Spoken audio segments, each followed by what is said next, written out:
Assalomu alaykum azizlar. Narsistlar haqida juda ko'p savol yuborgansiz. Narsist inson bilan qanaqa qilib yashasa bo'ladi? Bizni hayotimizda narsist inson bor. 20 yil bo'ldi, 30 yil bo'ldi yashaymiz. Birorta chora ayting deb yozgansizda. Juda ko'pchilik ayollar. Xo'sh, narsist insonlar bilan qanaqa qilib yashasa bo'ladi? Narsist insonlar bilan siz qanaqa munosabat ko'rsatsangiz, u biroz qisman o'zgara oladi. Ya'ni sizga yaxshi munosabatda bo'la oladi. Xo'sh, mana bu sizsiz. Mana bu sizni aurangizda, mana bu sizni joyingiz, markazingiz hisoblanadi. Bu narsist inson. Bu narsist inson. Buni markazida doim bitta tushuncha bor. Men haqman, men o'rinli o'ylayman, men har doim hamma narsani bilaman, hamma meni bu hayotda tan olishi shart. Men har doim o'zimga ishonaman. Juda ko'pda bunaqa sifatlar, o'ziga baho berish, atrofdagi insonlarni o'ziga jalb qilish, insonlarni nazdida o'zi haqida juda ham yaxshi taassurot qoldirish xususiyati juda kuchli shakllangan. Ya'ni vampirga o'xshab insonlarni faqat energiyasini tortib o'ziga, shuni asosida energiya olib yashaydi ular, quvvat oladi. Ana endi bu sizsiz. Bu sizni ichingizdagi holatingiz, jarayonlaringiz, xarakteringiz, o'zingizga bo'lgan bahoyingiz, bolalik hislaringiz, o'zingizdagi sifatlaringizni anglashingiz, o'zingizni ichingizdan o'zingiz bilan kelishuvingiz, mana shu holatlaringizni narsist inson juda ham yaxshi biladi. Narsist inson o'zini ichki holati, og'riqlarini bilmasa-da, lekin siz haqingizda juda ham to'g'ri tashxis qo'ya olish, ichki hislaringiz asnosida sizga munosabat ko'rsata olish xususiyatiga ega bo'ladi. Xo'sh, narsistlar insonga qanaqa ta'sir qiladi? Ular har doim manipulyatsiya asosida ish ko'radi. Ya'ni ular sizni kamchilik jihatingiz asosida sizni tanqid qilib, o'ziga quvvat, energiya yig'adi sizdan. Siz esa bu narsist aytayotgan kamchiliklarga, sifatlarga o'zingizni ishontirib qo'yasiz. Ha, men demak shunaqa ekanman-da. Haqiqatdan ham men yaxshi ayol emas ekanman-da yoki yaxshi er emas ekanman-da. Meni haqimda shunaqa fikrda ekan turmush o'rtog'im. Demak, men o'zgarishim kerak degan ma'noda ichingizni o'zgartirmaysizda, tashqi tomondan o'zgarishga harakat qilasiz. Narsist bu holatni sizdan sezgandan keyin sizga yana boshqacha holatlarda ta'sir qilishni boshlaydi. Faqat uni maqsadi sizni e'tiborini o'ziga qaratish. Qachonki e'tiboringizni qaratmaysiz bu insonga, ana shundagina u kuchli harakatga o'tadi sizni e'tiboringizni qaratish uchun. Har xil yo'l bilan harakat qiladi siz o'ziga qaratish uchun. Narsistlar asosan atrof muhitda judayam atrofdagi insonlarni nazdida yoqimli taassurot qoldirish xususiyatiga ega. Yaxshi inson, oilaparvar, mehribon, mas'uliyatli, fidoiy, judayam bir har tomonlama mukammal inson qiyofasini yoqadi. Xo'sh, bunaqa inson bilan siz mana shu ta'sirlarga kirmasdan turib qanaqa qilib yashashingiz mumkin? Birinchi qiladigan ishingiz narsistga e'tiborsizlik. Ya'ni nima bu? Misol uchun, narsist bilan tortishib, janjallashib, uni tanqid qilib, kamchilik jihatlarini aytib, hech qachon narsist insonni o'zgartira olmaysiz. U battar o'ziga bo'lgan bahosi ortib, sizga munosabat sovuqlashadiki, lekin hech qachon yaxshi tomonga o'zgarmaydi. Narsistga shunchaki e'tiborsizlik qilishingiz, qaysi ma'noda? O'zingizni hayotingizda band bo'lishingiz, kitoblar o'qishingiz, hobbilaringiz nima? Misol uchun ko'p ayollar hozir aytsam, meni pulim yo'q, meni erim ruxsat bermaydi deb boshlaydi-da. Nima bor uyingizda shug'ullanadigan sport, yoga, raqs, nimaga qiziqasiz? Yoki biror narsa yasaysizmi? Inson chindan xohlasa, kichik narsalardan boshlab pul topib harakat qilsa bo'ladi-da o'zi uchun. Qaysidir joylarda siz ham turmush o'rtog'ingizga bilasiz-ku, nimalarnidir siz uchun zaruriyat sifatida ekanligini ayta olasiz, shu narsani siz uchun ta'minlab berishini xohlaysiz. O'sha narsalarni yaratib bera oladi turmush o'rtog'ingiz. Xuddi shunaqa, mana shunaqa e'tiborsizlik asosida faqat o'zingizni hayotingizda, o'zingizni aurangizda o'zingiz bilan band bo'lasiz. Ikkinchisi, narsist insonlarni eng ko'p ichki g'alayonini qo'zg'aydigan narsa bu xotirjamlik. sizni ichki xotirjamligingiz, o'zingiz bilan o'zingiz kelishuvingiz borligi, ya'ni ich-ichingizdan sokin, tashqaridan uni yasash kerak emasda. Ich-ichingizdan sokin, xotirjam, dunyoni suv bossa o'rdakka ne g'am deydi-ku, shunaqa sifatga, shunaqa xususiyatga kirib olishingiz kerak. Mana shundagina narsiss ko'proq tipirchilab harakat qilib qoladi sizni e'tiboringizga tushishi uchun. Keyingisi, uchinchisi, bu asosan ayollarda qiyinroq kechadi. Ba'zi bir erkaklarimizda ham emotsiya holati kuchli bo'lsa qiynalishadi. Bu emotsional jihatdan o'zingizni hissiyotlaringizni boshqarish. Hissiyot. Xo'sh, hissiyot qanaqa boshqariladi? Siz narsiss yoningizga kelganda doim qo'rquvga tushasiz. Narsissni bilib olgansiz. Qayerda nima gapiradi, o'rinli, o'rinsiz ayblab ketadi sizni, haqoratlaydi, xafa qiladi, chegaralaydi, bosim qiladi, pul bermaydi, boshqa xullas. Bilasiz, narsiss sizni yoningizga kelganda, siz bilan munosabat qilganda yoki sizga gapirganda hech qachon undan qo'rqmaslik. Umuman qo'rqmaslik. Chunki narsisslar siz o'ylaganda juda ham kuchli odam bo'lmaydi. Hech qachon narsissdan qo'rqmang. Narsiss qo'lidan unaqa vahmali og'ir ishlar kelmaydi. U holatgacha olib bormaysiz ham.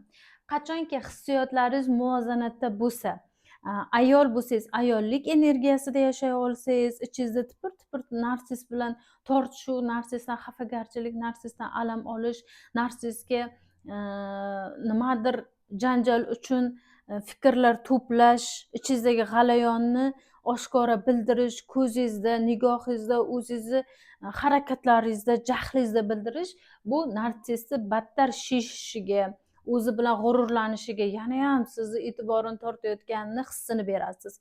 Hissiyotlarni muvozanatda ushlash uchun erkak kishi ham o'zini pozitsiyasida, narsiss ayolini yonida, ayol kishi ham o'zini pozitsiyasida yashay olish kerak. Chunki hayot faqat bir narsiss insondan iborat emas. Hayotingizda juda ham chiroyli narsalar ko'p, juda ko'p chiroyli narsalar.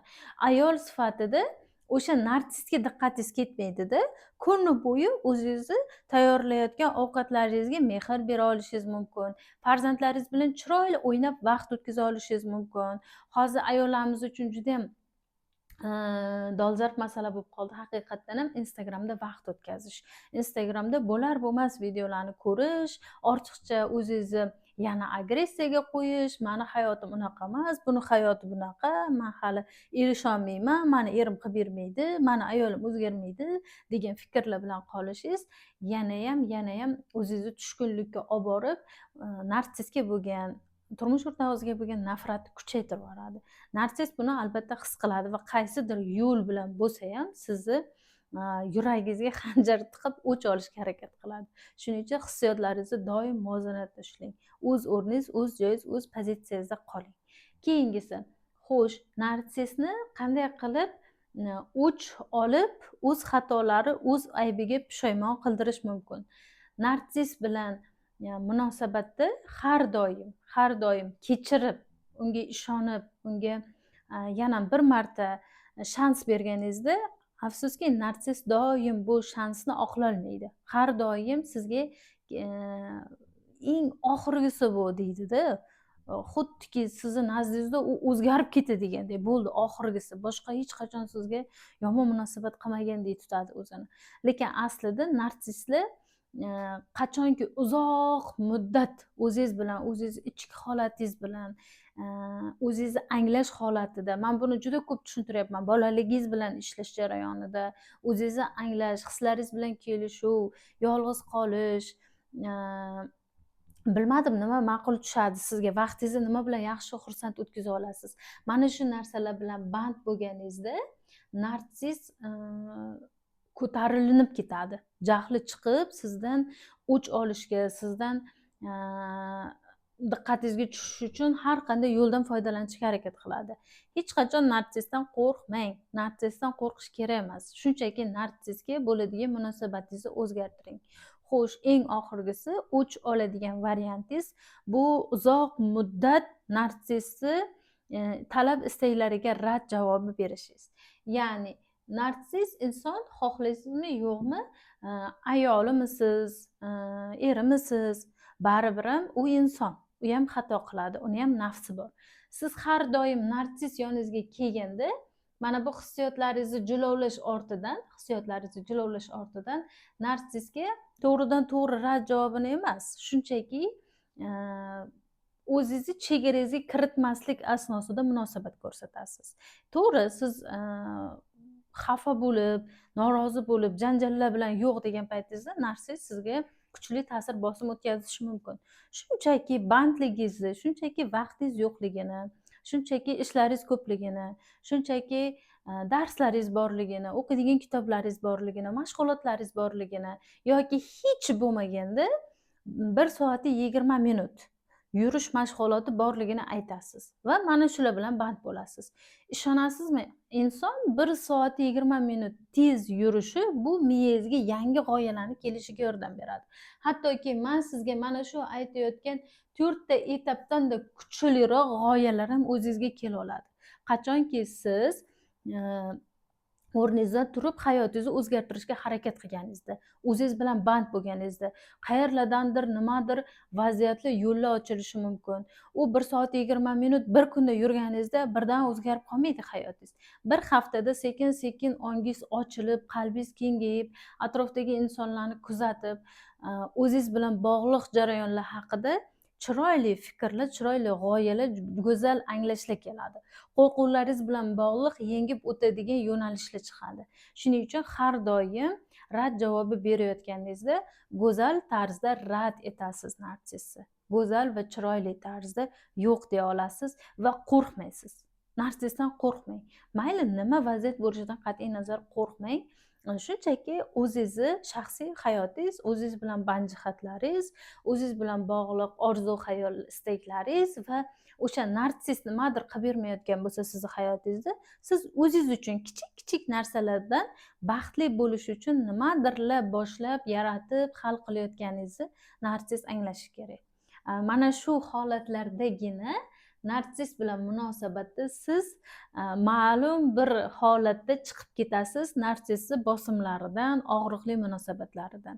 Narsis mana shunday holatdagina juda ham yolg'iz qoladi, qobig'iga o'raladi va biroz o'ylab ko'radi o'zini sizga bo'lgan munosabatini, qay holatda ekanligini, tashqaridan, sizni nazdingizda, boshqa insonlarning nazdida baho berishga harakat qiladi. Mana bu ichkari agar o'zingizni jarayonlaringiz, o'zingizni hislaringiz bilan to'lmas ekan, narsis buni egallaydi. Mana shu 100% holatda narsis egallab olgan insonlar borda, 100% holatda egallagan. Mana bu insonni egallab, zabt qilib bo'lgan. Buni mana bu qirralari ochilishiga hech qanaqa yo'l yo'q. Shunaqa yo'llar yozishdi-da. Sizni vaziyatingiz unaqa holatda emas. Mana bu ichki qismingiz hali narsis tomonidan egallab ulgurilinmagan. Narsis davom etyapti egallashga. O'sha butun maydonni egallashga harakat qilyapti.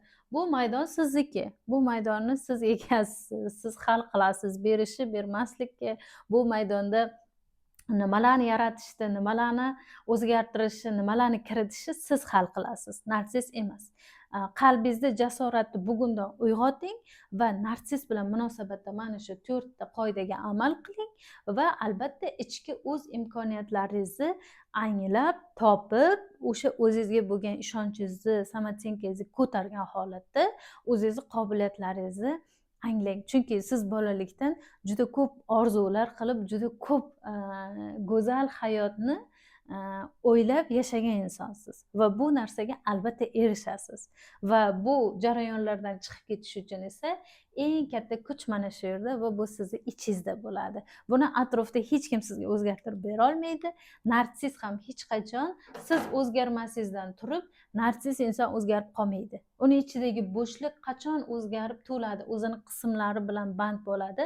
Qachonki bu qism, ichkari qism o'zini jihatlari bilan, sifatlari bilan to'liq bo'lib qolganda, bo'shliq bo'lmaganda, narsis sekin o'zini anglash, o'zini tushunish, o'zini his qilishni boshlaydi. Va mana shu jarayonga narsisni siz olib borasiz. Agar farzandlaringiz bo'lsa, oilangiz bo'lsa, turmush o'rtog'ingiz yoki ayolingiz bo'lsa, siz u insonni yaxshi ko'rib, haqiqatdan ham u insonda yashab hayotda faqat baxtsizlik ko'rmagansiz-ku, nimadir hayotingizda bir baxt ham ulasha olganda shu inson. Mana shu hayotingizni yana o'sha eng go'zal holatlarga qaytara olishingiz, o'zingizni chinakam baxtli his qilishingiz, xotirjam his qilishingiz mumkin. Buning iloji bor. Faqat ozgina harakat va mehnat sizdan talab qilinadi.